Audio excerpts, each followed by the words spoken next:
주일 4부 예배를 하나님께 드리겠습니다.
난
손 잡아주리라.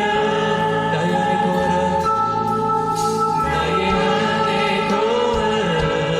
나는 내 하나님. 모든 환난 가운데 너를 지키는 자라. 두려워하지 말라. 두려워하지 말라. 내가 널 도와주리니. 놀라지 말라. 내 손 잡아주리라. 내가 너를 지켜가며 불렀나니 너는 내 것이라. 내 것이라. 너의 하나님이라. 내가 너를 보배롭고 존귀 여기노라. 너를 사랑하는 내 여호와라. 나의 안에 거하라.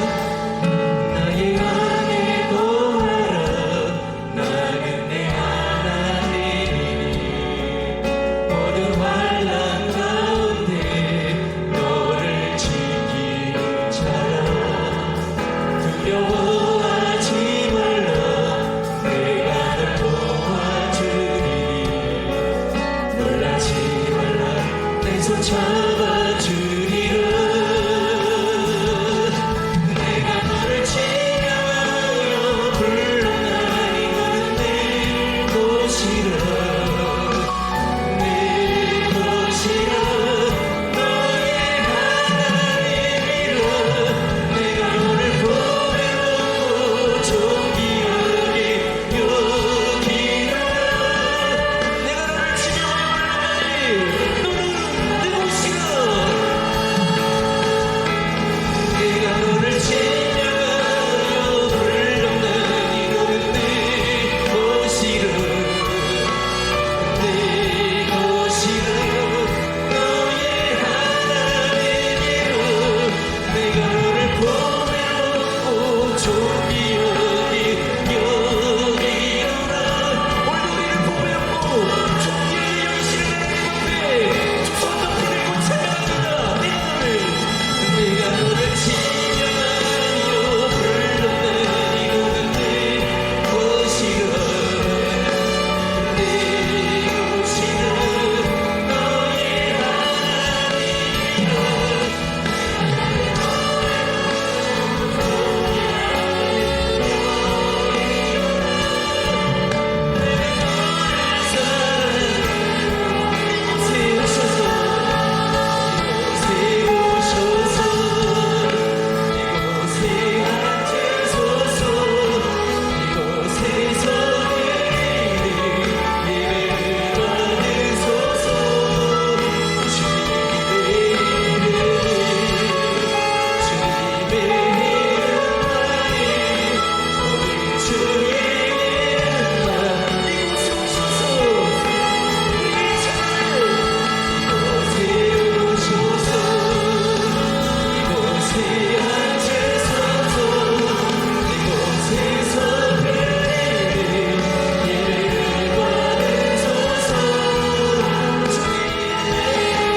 기도 드리실 때에 드려질 예배를 위해서 우리 로고스 재단의 부흥을 위하여서 특별히 말씀을 전하실 담임 목사님의 영육간의 강건함을 위하여 자 우리 다 함께 기도하십니다.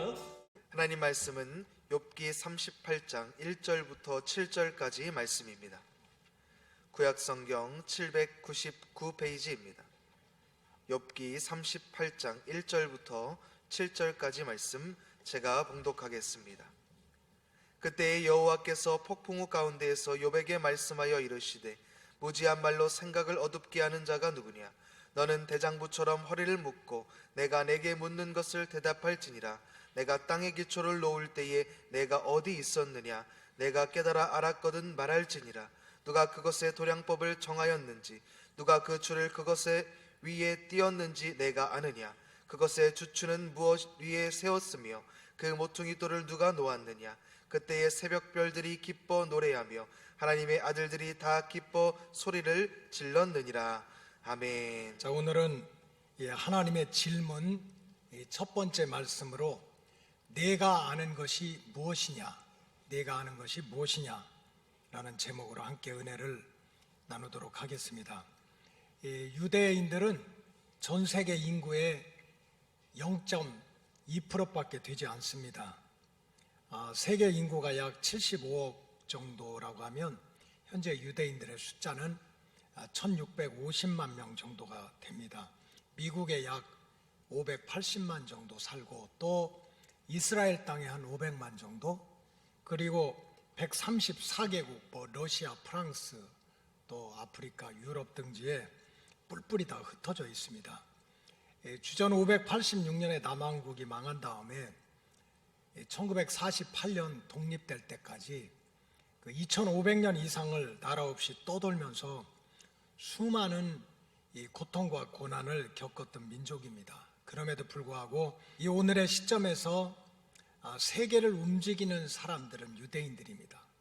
정치라든지 경제, 또 과학, 문화, 또 의학 분야에서 탁월한 업적을 이루고 있는 사람들의 30% 이상이 유대인들입니다.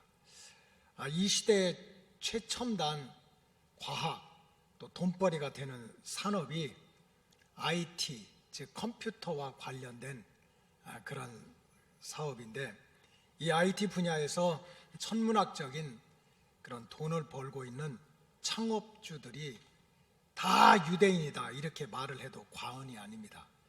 근데 그 창업주들이 정말 우리 인생을 돌아보면 야, 나는 뭐하고 살았지? 할 만큼 너무나 탁월한 인생을 살았어요.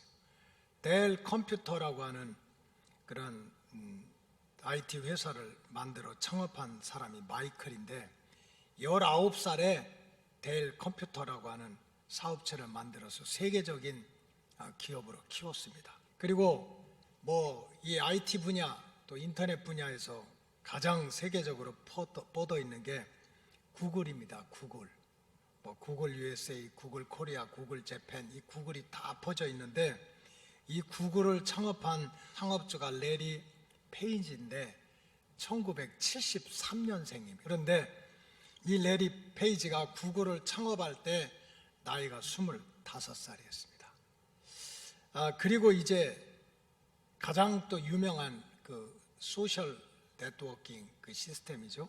그 페이스북을 창업한 사람이 마크 저커버인데, 마크 저커버그라고 하는데 84년생이에요. 그러면 이제 한국 나이로 한 36, 7 이렇게 됩니다. 근데 20살 때 이 페이스북 IT 산업을 시작해가지고 상상할 수 없는 정말 그런 재벌가, 세계적인 CEO가 되었습니다.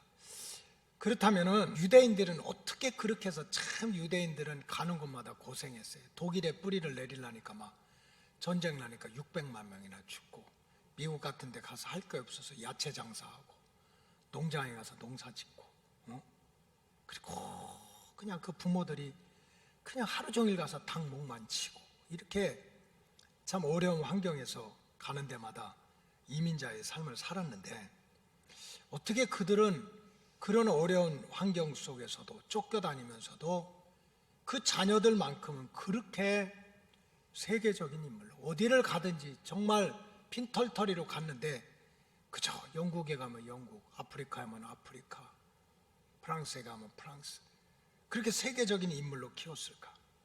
그에 대한 대답이 바로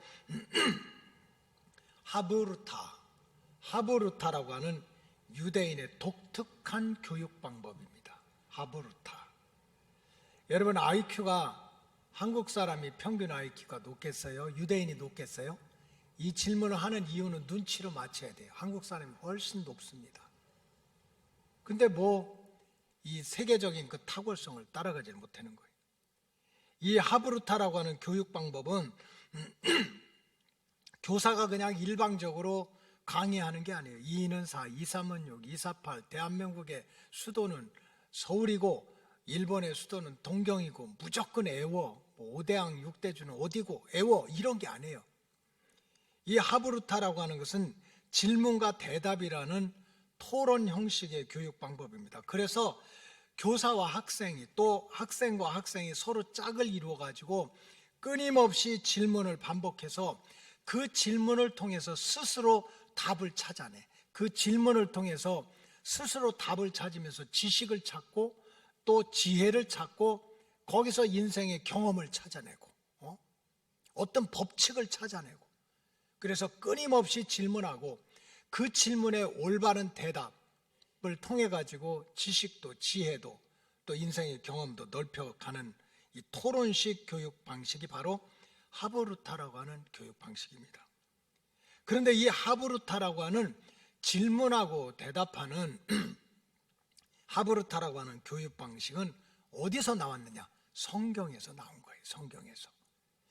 욥기 38장과 39장은 하나님께서 욥에게 계속적으로 질문을 하십니다. 하나님은 계속 질문하시고 욥이 어느 순간에 깨닫고 올바른 대답을 하게 되었을 때 욥의 생각과 욥의 운명이 한순간에 바뀌어지는 축복의 통로가 된 거예요. 여러분, 욥은 우리가 알다시피 어느 순간에 소떼와 양떼를 도둑질 당했어요. 빈털터리가 됐어요.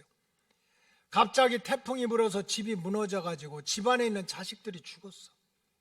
몸은 병이 들어가지고 온몸이 피고름이 나가지고 깨어진 사기 그릇으로 자기 몸을 긁고 그랬어요. 이렇게 고생하고 있으면 하나밖에 없는 부인이 당신 얼마나 아프냐고 고생하냐고 위로하지 못하고 당신은 하나님 잘 믿었다며 당신이 믿는 하나님이 우리에게 주신 축복이 도대체 뭐야? 당신이 믿는 하나님 저주하고 죽으라고 악담을 했습니다. 친구들에게 조롱과 멸시를 당하던 욥이 그렇게 37장까지 인생을 살았어요. 이게 60년인지 70년인지 몇 살이라고 나오지 않으니까 그런 인생을 욥기 42장 중에 37장까지를 그렇게 살았어요. 근데 욥기 38장에 보니까 욥이 하나님을 만나게 됐습니다. 근데 하나님께서 욥을 만나시게 되자 욥기 38장에서 39장에 보면 욥에게 하나님이 듣고 싶은 대답이 있었어요. 그래가지고 계속해서 제가 세보니까 최소한도 31번 이상은 하나님이 계속 질문을 하는 거예요. 왜? 하나님이 그 질문을 통해서 듣고 싶은 대답이 있었던 거예요.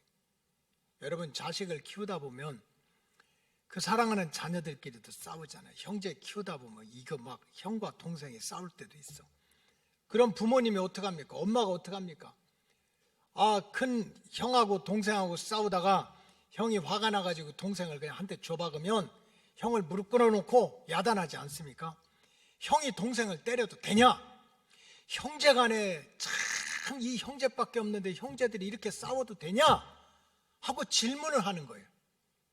근데 어떤 애들은 끝까지 대답을 안 해요. 이걸 어려운 말로 매를 본다고 그러는 거예요. 부모는 지금까지 형제간에 싸워서 형이 동생 알밤을 주고 이게 문제가 아니야. 지금 뭔가를 깨닫길 원해요. 그래서 계속 질문하는 거예요. 형제간에 싸워도 되냐? 형이 동생에 그렇게 머리에 꼴밤을 줘도 되냐? 이렇게 물어봤을 때 그 아들로부터 듣고 싶은 대답이 있는 거예요. 대답. 엄마 알았어요. 동생이랑 안 싸울게요.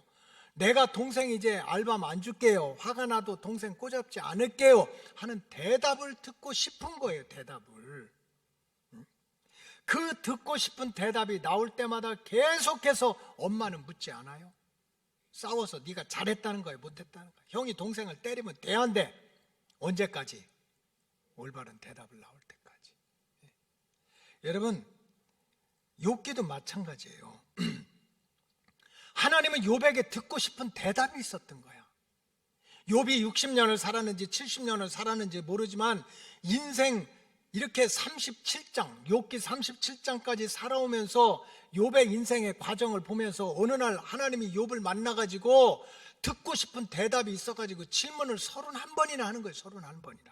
그래서 하나님께서 욥에게 하셨던 이 31가지의 질문을 제가 한번 분류를 해봤어요. 딱 이 질문의 종류를 분류를 해봤더니 크게 3가지. 첫째는요, 욥아, 도대체 내가 아는 게 뭔데? 네가 지금 네 인생을 살았다, 의롭게 살았다, 막 열심히 살았다 그러는데 네가 도대체 아는 게 뭐야? 하는 질문이고요. 또 다른 질문은 욥아, 내가 도대체 할 수 있는 일이 무엇이냐? 네가 할 수 있는 일이 뭐냐는 거예요. 또 다른 질문은 뭡니까? 욥아, 누가 이런 일을 하고 있는지 너는 알고 있느냐? 해는 동쪽에서 떠서 서쪽으로 지고 낮이 오면 밤이 오고 밤이 오면 낮이 오고 봄이 오면 가을이 오고 여름이 오고 여름이 오면 가을이 오고 이런 천체 만물이 움직이도록 하는 게 누군 줄 아느냐? 너는 도대체. 욥기 38장과 39장에 보면 하나님이 하루부터 욥에게 계속 질문을 하는 거예요. 왜? 듣고 싶은 대답이 있어서. 듣고 싶은 대답이 있어서. 오늘은 하나님께서 하신 첫 번째 질문, 욥아, 내가 도대체 아는 것이 무엇이냐? 다음 주에는 욥아, 내가 도대체 할 수 있는 일이 뭐냐? 하는 것을 말씀드리겠어요. 욥기 38장과 39장에 보면 하나님께서 욥에게 계속해서 욥아, 내가 아는 게 뭔데? 내가 아는 게 뭔데? 이걸 질문하는 거예요. 욥기 38장 4절에 보니까 내가 땅에 기초를 놓을 때 내가 어디 있었냐? Where are you?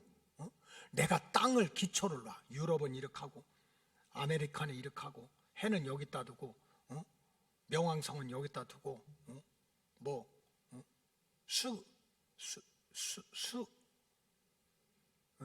수금지화는 여기다 두고 이렇게 할 때 네가 뭘 아느냐는 거예요. 뭘 아느냐?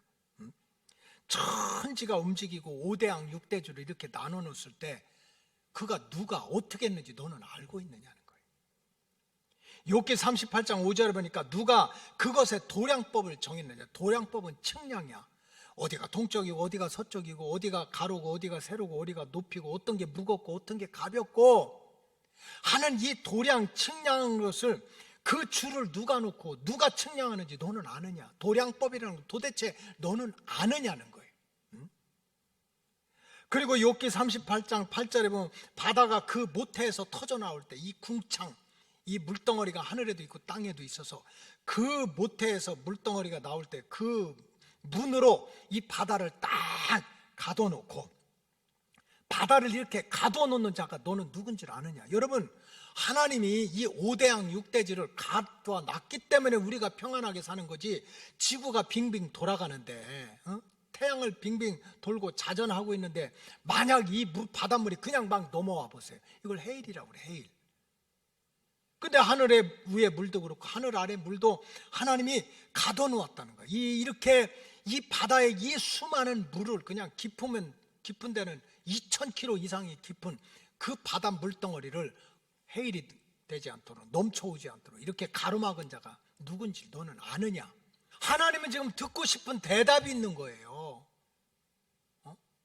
네가 도대체 아는 게 뭐냐? 네가 도대체 할 수 있는 게 뭔데? 이거를 만들고 가두고 넘치지 않게 붙들고 이거를 동서남북 재놓고 이 동서남북이 항상 바뀌면 어떻게 해요? 북두 칠성의 그 주거 끝이 항상 똑같아야지. 오늘은 이쪽이 동쪽이었다, 내일은 동쪽이 저쪽이 되고 그러면 우리가 어떻게 살아요?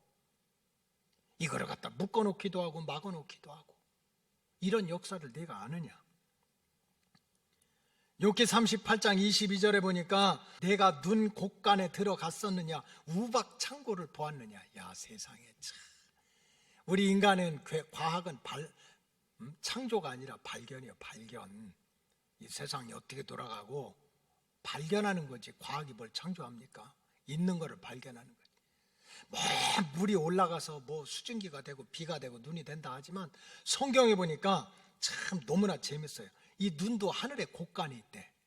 우박도 하늘에 창고가 있대. 그래서 때가 되면 하늘을 열어서 때로는 눈도 내리게 하고 때로는 우박도 내리게 하는 이런 역사를 내가 아느냐? 모른다는 사람 아무도 없어요. 그냥 다 듣고 있는 거야. 지금 하나님이 욥에게 인생을 욥기 37장까지 살아서 행복했습니까? 성공했습니까? 가정이 잘 됐습니까? 지금 엉망진창이 된 거야. 집은 무너지고 자녀들은 죽고 사업은 망하고 몸은 병들고 집안은 풍비박상되고 친구들은 조롱하고 이런 욥을 앉혀놓고 나서 하나님이 질문을 하는 거예요. 욥아, 도대체 내가 아는 게 뭐야? 내가 할 수 있는 게 뭔데? 누가 이런 역사를 이끌어가는지 너는 아느냐고 묻고 계신 거예요. 묻고 계셔. 욥기 38장 25절에 보니까 누가 홍수를 위하여 물길을 터주었으며 우레와 번개의 길을 내어주었느냐. 여러분, 하늘에서 쏟아지는 홍수도 정말 길을 내주니까 우리가 사는 거지. 쏟아지는 홍수마다 그저 지붕이면 지붕, 마당이면 마당에 차곡차곡 쌓이게 된다. 우리가 어떻게 살겠어요?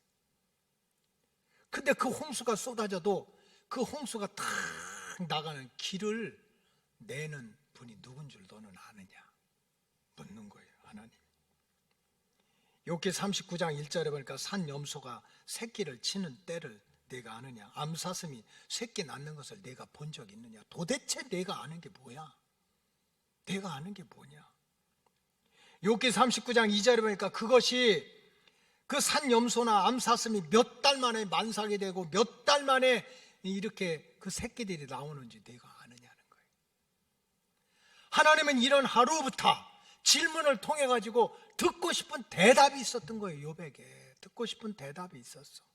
내가 어떻게 살았어요? 내가 뭐 믿음 생활 얼마나 잘하고 하나님 얼마나 잘 믿고 그게 중요한 게 아니야. 하나님은 지금 하루부터야. 내가 이렇게 질문하는데 하나님이 듣고 싶은 대답이 있는데 욥이 그 대답을 모르고 욥기 37장까지 살아왔던 거예요. 하나님께서 이렇게 욥에게 지속적으로 내가 도대체 아는 것이 무엇이냐고 반복적으로 질문을 하신 이유가 무엇일까요? 그거는 다른 게 아닙니다. 듣고 싶은 대답이 있잖아요. 하나님, 사실 나 아무것도 몰라요. 내가 아는 줄 알았는데 내가 내 인생이 어떻고 내 건강이 어떻고 내 미래가 어떻고 우리 자녀들이 어떻고 내 사업이 어떤 줄로 나는 아는 줄로 생각했는데 깨닫고 보니까 내가 아는 것은 하나도 없어요. 그러니 하나님이 나를 알려주시고 하나님이 나를 도와주시고 하나님이 나를 인도해 주세요. 그 대답을 듣길 원했던 거예요. 즉 하나님은 욥에게 모든 인생들이 자신의 인생에 대해서, 세상에 대해서, 자기 운명에 대해서, 미래에 대해서, 눈동자보다도 귀한 자기 자녀들의 앞날에 대해서 자기가 다 알고 있다고 생각하지만 실상은 아무것도 모르고 살아가는 무지한 존재라는 것을 깨닫게 하기 위해서 하나님은 계속적으로 하루부터 질문을 하셨던 거예요. 질문. 좀 하나님이 원하는 대답을 들으려고. 그런데 욥은 지난 37장까지 욥기 37장까지 그게 60년을 살은 인생인지 70년을 살은 인생인지 모르지만은 하나님께서 원하시는 대답, 하나님을 믿는다 하면서도 하나님을 그렇게 잘 믿는다고 하면서도 하나님의 질문, 하나님께서 원하시는 대답을 모르는 인생을 살아온 거야. 하나님은 인생은 사실은 아무것도 모르는 존재야 라는 것을 알고 계신데 욥은요 마치 자신의 인생에 대해서 모든 것을 알고 있는 것처럼 살아온 거야. 욥기 37장까지 자신의 미래가 이렇게 잘 될 거고 자녀들이 이렇게 잘 될 거고 내 건강은 끄떡 없을 거고 내 사업은 무너지지 않을 거고 나는 그저 여전히 하나님을 잘 믿고 살 거라고 그렇게 알고 살아왔어요. 착각이죠. 여러분 욥이 자기 건강이 그렇게 무너질 줄 알았나요? 여러분 여러 가지 병이 있어요. 감기가 있고 몸살이 있고 그저 잠깐 배탈 나는 것도 있지만 치명적인 생명이 왔다 갔다 할 수 있는 그런 무서운 병이 우리에게 올 수도 있어요. 예를 아주 심각한 고칠 수 없는 암병 같은 것도 올 수 있어. 그런 심각한 질병이 올 때 사람들이 겪는 심리적인 과정은 똑같아요. 그 첫 번째 과정이 뭔지 알까? Why me예요. 왜 나한테 이런 게 와? 아니 도대체 왜? Why? 왜 나한테 이런 재앙, 왜 나한테 이런 두려움, 왜 나한테 이런 치명적인 병이 오는 거야? 무슨 소리입니까? 나한테는 오리라고 생각하는 거예요. 나는 괜찮겠지. 이런 치명적인 질병이 의인에게도 오고 죄인에게도 오고 믿는 사람에게도 오고 믿지 않는 사람에게도 온다는 진리를 모르고 그냥 신나게 살아온 거야. 신나게. 욥의 인생이 마치 그랬어요. 하나님을 안 믿는 게 아니야. 하나님을 믿었지만 욥은 자신의 인생에 대해서 모든 것을 자기가 다 알 수 있다고 생각했어요. 그러나 어느 순간에 자신도 모르는 순간에 모든 것을 아는 줄 알았는데 자기도 모르는 순간에 모든 것을 잃어버리고 빼앗기는 재앙을 만나게 됐습니다. 여러분, 사실 욥도 한때는 얼마나 믿음이 훌륭한 아들이었습니까? 욥기 1장 1절에 보니까 이렇게 나왔어요. 우스 땅에 욥이라 불리는 사람이 있는데 그 사람은 온전하고, 영어 성경에 보니까 perfect 그랬어요. perfect. 아주 부족한 게 없대요. 정직하고 마음이 깨끗했대. 우리 마음이 복잡할 때가 얼마나 많아. 깨끗하고 하나님을 경외했대. 우리가 왜 함부로 얘기하고 함부로 믿음 생활해요? 하나님 무시해서 그래요. 두려워할 줄 몰라서 그래요. 시퍼렇게 살아계신데. 근데 욥은 하나님을 두려워했대요. 악에서 떠난 자래요. 욥이 이런 사람입니다. 이런 사람이야. 그리고 그 자녀들을 키우는데도 얼마나 지극정성으로 키웠는지 몰라요? 4절에 보니까 그들이 차례대로 잔치를 끝나면 뭐 생일잔치를 하든지 집에서 파티를 하든지 친구 집에 갔다 오든지 욥이 그들을 불러다가 1장 4절에 보면 성결하게 하였다고. 성결하게. 저 본문이 틀린 것 같아. 그리고 아침에 일어나가지고 그들의 명수대로 번제를 드렸대요. 어디 나갔다 오면 혹시 부정한 게 있나 몸도 씻고 마음도 씻게 하고요. 아침마다 일어나서, 새벽마다 일어나서, 여러분들 그러잖아요. 자식들 숫자로 다 소나 양을 잡아가지고 제물을 드리면서 하나님 앞에 새벽마다 기도하죠. 할렐루야. 욥은 그랬대. 혹시라도 자기 아들들이 마음으로라도 하나님을 욕되게 할까봐 새벽마다 일어나서 자식들의 이름 하나하나 제물을 놓고 하나님 앞에 제사를 드린 게 욥이에요. 이런 일을 항상 했다는 거예요.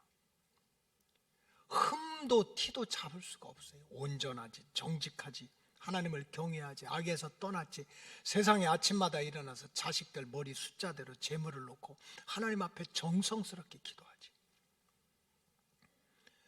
그러나 어느 순간에 욥이 한번 무너지기 시작하니까 그 고난과 시련이요 멈추질 않는 거야. 무슨 처음에 뭐 욥기 1장 2장에 뭐 주신 분도 하나님이고 거두시는 분도 하나님인데 뭐 모든 걸 하나님 앞에 의지하겠습니다. 그게 며칠이나 갔습니까? 며칠이나 갔어.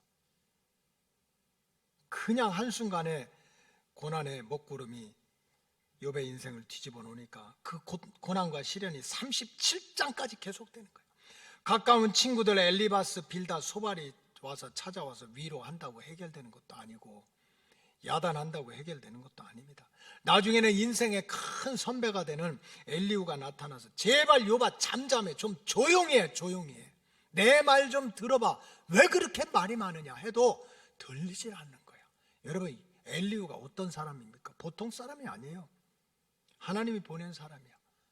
그래서 욥기 33장 4절에 보니까 하나님의 영이 나를 살리시고 전능자의 기운이 나를 살리시느니라. 엘리후는 이런 사람이야. 하나님의 영으로 살아났고 전능자의 기운이 들어있는 사람이야. 그런 하나님의 종과 같은 엘리후가 와가지고 욥아 잠잠해, 좀 생각을 해봐. 네가 아는 게 좀 뭐야, 네가 할 수 있는 게 뭐야 해도 안 들리는 거야. 안 들려.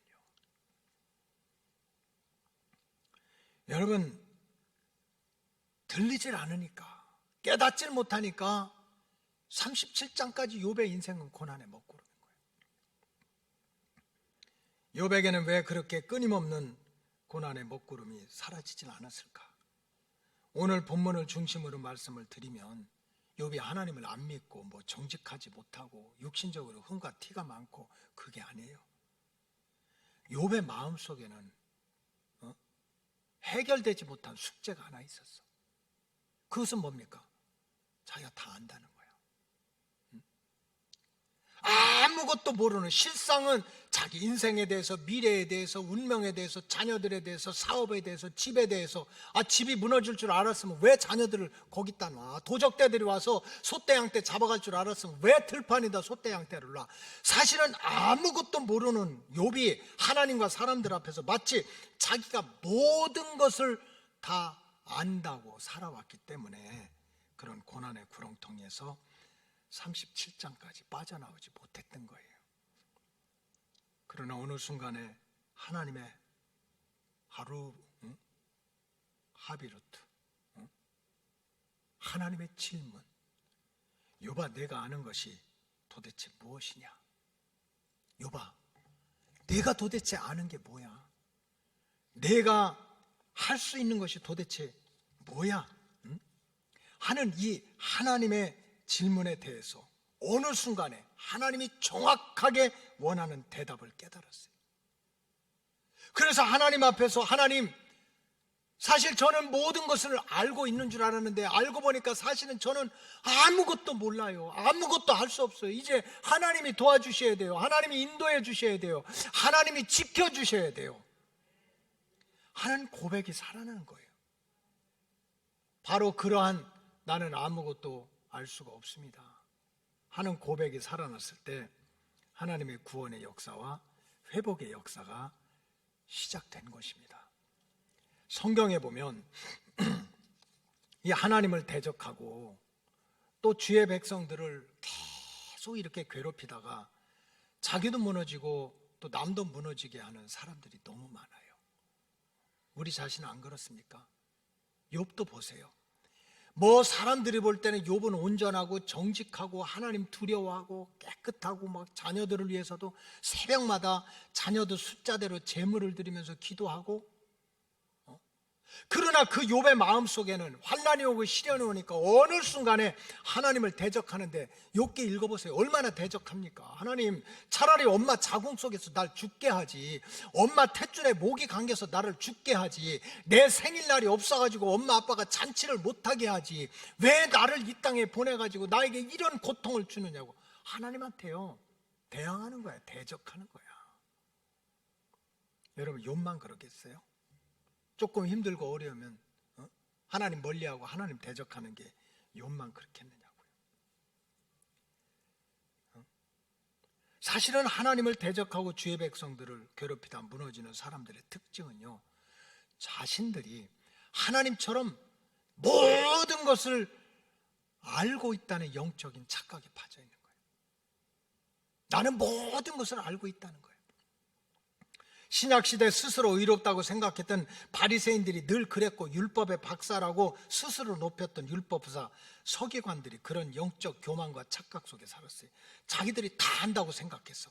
그러니까 예수님이 가는 데마다 앉으면 앉는다, 일어서면 일어선다, 병 고치면 병 고친다, 귀신 쫓아내면 쫓아낸다, 안식일에 그냥 물구덩이 빠진 양떼를 건지면 건져낸다고 계속해서 자기들이 본 대로, 느낀 대로, 들은 대로 예수님 비방하는 거예요. 왜? 자기들은 다 안다고 생각하는데 뭘 압니까? 하나님의 아들이면서 육신의 몸을 입고 인간처럼 천하고 낮은 종의 자리로 와서 십자가에 꽝꽝 대모처럼 박아가지고 우리 인생들의 모든 죄와 허물을 뒤집어 쓰고 죽기로 작정하고 오신 그 예수님의 마음을 어떻게 알아?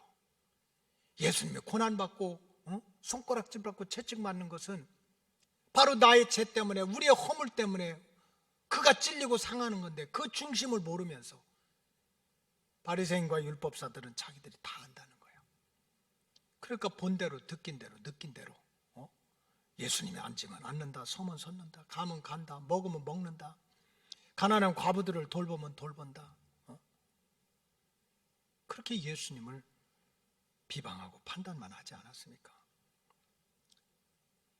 여러분, 신약시대 부활하신 주님을 만나기 전에 사도 바울의 삶이 바로 그런 삶이었어요. 바울이 변하기 전에 사울이었는데, 이 사울은요 모든 것을 사도행전과 로마서에 보니까 자기는 모든 것을 알고 있다고 생각해. 자기는 율법도 알고 혈통도 알고 가문도 알고 전통도 알고 유대교의 그런 진리도 안다는 거예요. 그러니까는 그냥 입만 열면 자기는 난지 8일 만에 율법대로 할례를 받고 가말리엘 문화생에서 공부를 했고, 내가 대제사장을 알고 세상에 모든 거를 다 알고 있다는 거야. 다 알고 있다.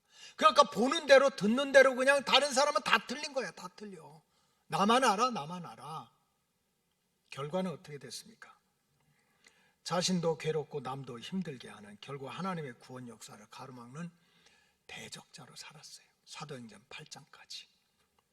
진짜 부활하신 주님을 만나기 전에는 자기가 모든 것을 안다는 게 자기 스스로도 괴롭히고 자기를 남도 괴롭히는 거예요. 자, 로마서 7장 24절에 보세요. 오라 나는 공고한 사람이로다. 이 사망의 몸에서 누가 나를 건져낼 수 있느냐. 아니, 세상에 자기는 모든 것을 알 수 있다고 그렇게 떵떵거리고 큰소리 치면서도 실질은 남들이 보지 못하는 자리에 가서는 죽을 것 같다는 거예요. 이런 사망의 몸에서 누가 나를 건져낼 수 있겠느냐는 거예요. 건져낼 수 있겠느냐. 아무것도 할 수 없다는 거예요. 모든 것을 안다면서. 사도행전 7장 58절에 보니까 성 밖으로 내치고 돌로 칠세 증인들이 옷을 벗어 사울이라고 하는 청년 앞에 놓았다. 스데반이 지금 돌로 쳐 죽임을 당하는 거예요. 그렇게 믿음이 있고 성령 충만하고, 사도행전에 보니까 착한 사람, 이 스데반이 돌에 맞아 죽고 옷을 찢기게 해가지고 그 옷을 사울한테 갖다 줬어요. 사울이 주동자예요. 자기가 모든 것을 안다고 그런 영적인 교만에 빠져있던 사울은요, 자기 인생도 구원하지 못하고 믿음의 사람, 성령 충만한 사람을 돌로 쳐서 죽고 옷을 찢게 하는데 주동자로 살아갔어요. 이게 내가 모든 것을 안다고 하는 그런 인생들의 결말인 거예요. 그러나 부활하신 주님을 만나고 진정한 제자가 된 후에 나타난 바울의 절대적인 변화는 무엇입니까? 자기는 아무것도 모른다는 거예요. 내가 지금 안다고 하는 거, 내가 배웠다고 하는 거, 내가 경험했다고 하는 거, 내가 자랑했더니 알고 보면 성경대로 얘기하면 똥이라는 거야. 배설물이라는 거야. 배설물. 내가 그동안 안다는 거, 배웠다는 거, 들었다는 거, 경험했다는 거 알고 보니까 이건 초등학생만도 못한 지식에 불과하다는 거예요. 바울이 그렇게 고백하지 않았습니까? 자기가 알고 있는 지식은 눈꺼풀이 벗어지고 내 육체가 땅에 꼬꾸라져서 부활하신 주님을 만나고 하늘의 음성을 들었더니 내가 알고 있다는 것은 어린애만큼도 못한 지식이라는 거야. 내가 알고 있다는 것은 사실은 내가 던져 버려야 될 배설물이라는 거예요. 여러분, 성경이 좋게 배설물이지 똥이라는 거예요. 똥. 빌립보서 3장 8절이 그런 말씀이에요. 또한 모든 것을 해로 여기면 모든 것이 아무것도 아니구나. 내가 안다는 것, 내가 배웠다는 것, 내가 할 수 있다는 것 아무것도 아니구나. 로 여기면 내 주 그리스도 예수를 아는 지식이 가장 고상하기 때문이다. 알고 보니까 내가 알아도 오직 예수만 알겠다는 거예요. 예수만. 예수님의 눈물, 예수님의 마음, 예수님의 십자가, 예수님의 피, 이것만 알아야지 세상에 내가 알고 있다는 그런 것들이 나를 죽이고 내가 알고 있다는 그것이 도리어 하나님의 구원 역사를 가로막아서 내가 그를 위해서 모든 것을 잃어버리고 배설물로 여기면 오직 예수를 얻기 위해서. 부활하신 주님을 만나고 하나님의 성령을 체험하고 사울이 바울로 바뀌면서 깨달았던 건 나는 아무것도 모르는 존재구나. 나는 아무것도 모르는 존재구나. 결론을 말씀드리겠어요. 하나님께서 욥에게 반복적으로 하셨던 질문이 네가 도대체 아는 게 무엇이냐라는 질문인데, 이거는 성경 속에서만 갇힌 게 아니라 우리 인생이 욥기에 30장까지 살아왔던 37장까지 살아왔던 우리 인생의 어느 순간에는 하나님이 나에게 하는 질문이에요. 내가 도대체 아는 게 무엇이냐? 여러분, 우리가 어떻게 욥처럼 모든 고난과 역경의 먹구름이 끝나고 정말 처음 인생보다 나중 인생이 갑절로 좋아지는 그런 축복의 주인공이 될 수 있습니까? 그건 다른 길이 없어요. 더 이상 하나님 앞에서 내 인생에 대해서, 내 미래에 대해서, 내 운명에 대해서, 내 자녀에 대해서, 내 건강에 대해서, 내 믿음에 대해서 내가 다 알고 이렇게 하겠다, 저렇게 하겠다 하는 영적인 교만에서 벗어나야 돼요. 하나님 앞에 나올 때마다 하나님, 사실 저는 아무것도 모릅니다. 알 수가 없습니다. 5분 후에 무슨 일이 일어날는지, 1시간 후에 어떤 태풍이 불어올는지 내가 알 수 있는 건 하나도 없습니다. 하나님이 나를 도와주시고 하나님이 나를 보호하시고 하나님이 나를 인도하시고 천군 천사로 부족한 나를 인도해 주시옵소서. 이런 믿음의 고백이 다시 살아나야 됩니다. 그래야 하나님의 구원 역사가 시작되고 37장까지 계속됐던 욥의 먹구름이 사라지고 욥처럼 처음 인생보다 나중 인생이 갑절로 복을 받으면서 하나님의 영광을 위해서 쓰임받는 믿음의 주인공으로 변화될 줄로 믿습니다. 기도하시겠습니다. 하나님 감사합니다. 이스라엘 백성들이 나라 없이 그렇게 뿔뿔이 흩어져서 살아가는 동안에도 하루 하부루타 하나님이 질문하시고 대답하시는 그 질문과 대답 속에서 영적인 지혜를 깨닫고 지식을 배우고 또 인생과 우주의 진리를 깨달아서 어디 가든지 하나님의 축복 가운데 살아갔던 역사를 눈으로 보고 있습니다. 주님, 오늘 이 시간 주님께서 우리에게 나타나서 내가 아는 것이 무엇이냐 라고 질문할 때 하나님, 사실 제가 아는 것이 아무것도 없습니다. 하나님이 도와주세요. 하나님이 인도해 주세요. 하나님이 붙들어 주세요. 하나님이 막아주세요. 하나님이 지켜주세요 하는 고백을 통해서 하늘문이 열리고 하나님의 구원의 역사가 다시 한번 욥처럼 시작되게 하여 주시옵소서. 축복하오며 예수님의 이름으로 기도하옵나이다. 아멘.